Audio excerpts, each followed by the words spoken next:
اعوذ باللہ من الشیطان الرجیم بسم اللہ الرحمن الرحیم لا تقنطوا من رحمت اللہ۔ السلام علیکم ورحمۃ اللہ وبرکاتہ۔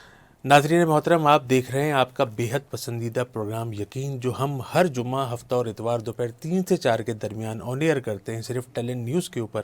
اور یہ پروگرام آپ بڑے ذوق و شوق سے دیکھتے ہیں، اس میں شامل ہوتے ہیں، اس میں اپنا نام، اپنی والدہ کا نام، اپنی ڈیٹ آف برتھ اور اپنے تمام روحانی اور جسمانی اور معاشرتی اور معاشی اور تمام وہ مسائل جو آپ کسی اور سے ڈسکس نہیں کرتے، وہ اس پروگرام میں آپ اس یقین کے ساتھ، اس یقین پروگرام میں شامل ہو کر ڈسکس کرتے ہیں، اور آپ کو قرآن و سنت کی روشنی میں ہم اس کا آنسر دینے کی صحیح کرتے ہیں، کوشش کرتے ہیں کہ آپ کو قرآن و سنت کی روشنی میں اس کی رہنمائی کی جائے۔ اس پروگرام سے آپ ماشاءاللہ بہت زیادہ محظوظ ہوتے ہیں۔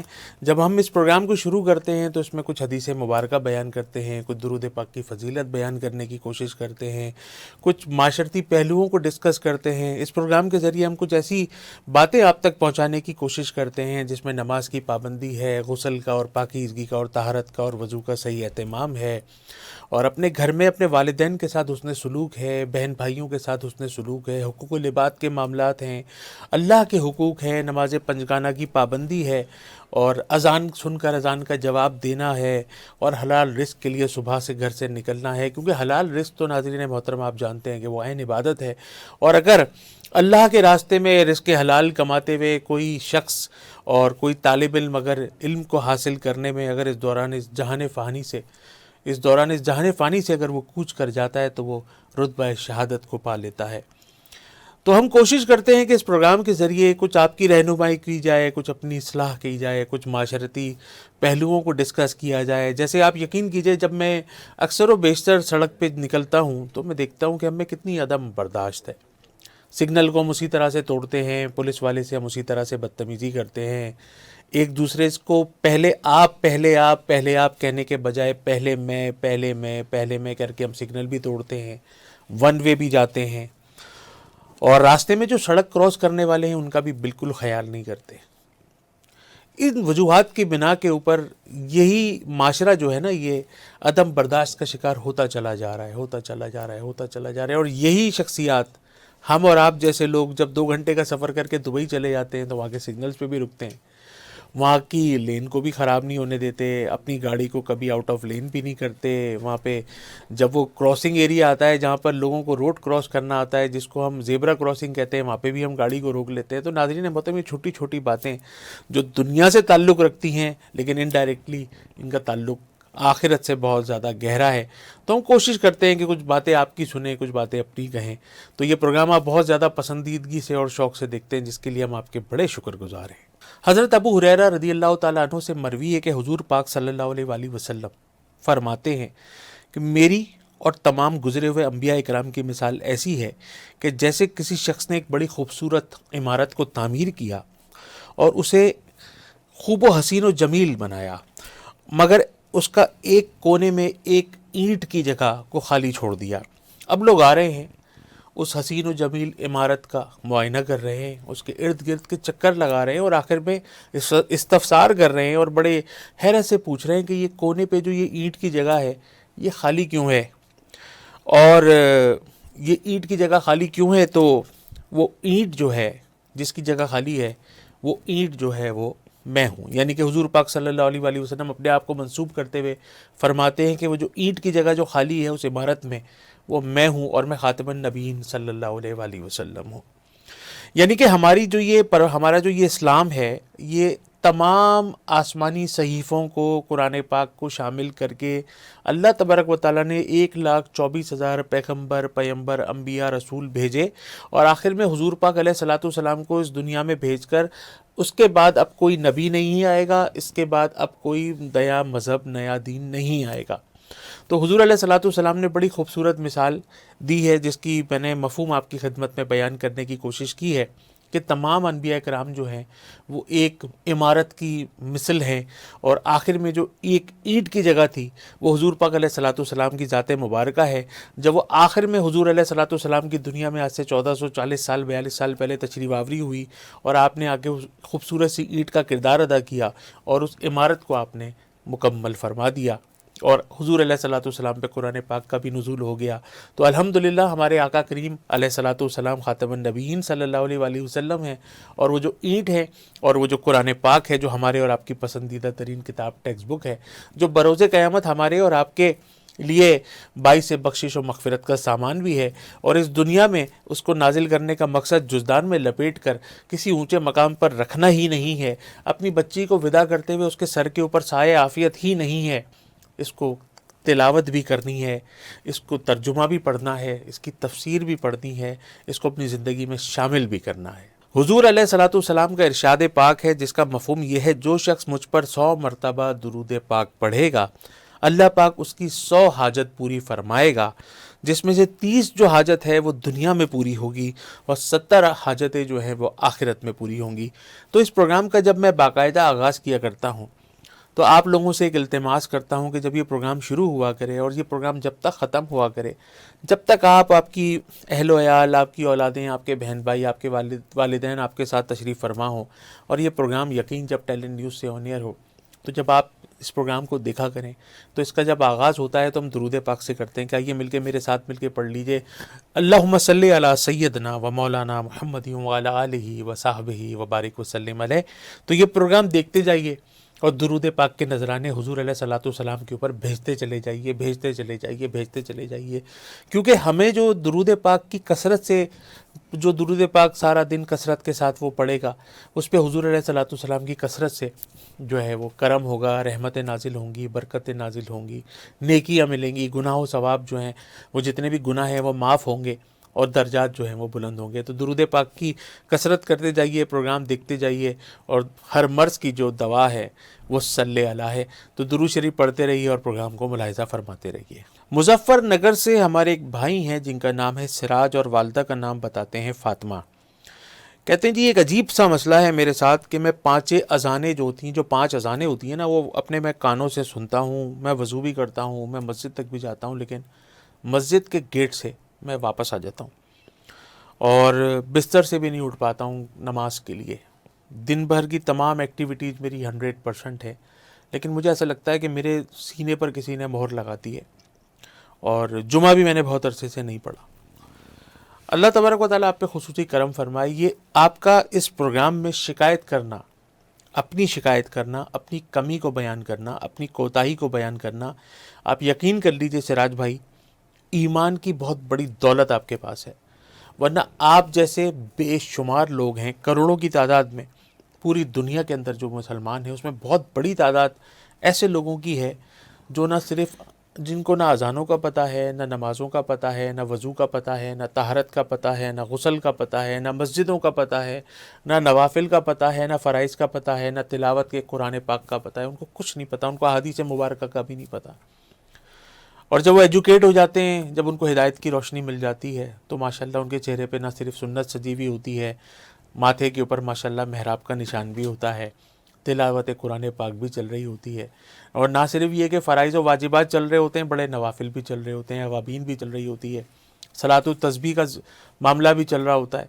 تو آپ کا اس پروگرام میں شامل ہونا اور اپنی بہت بڑی کمی اور کوتاہی کو بیان کرنا ایمان کی بہت بڑی دولت ہے. تو سب سے پہلے تو شکر الحمدللہ کہیے کہ اللہ تبارک و تعالیٰ نے آپ کو ایمان کی دولت سے نوازا کہ آپ نے اس دنیا میں رہتے ہوئے، کیونکہ یہ جو دنیا ہے یہ دارالعمل ہے، جتنے بھی اعمال ہیں وہ اس دنیا میں ہی آپ نے کرنے ہیں.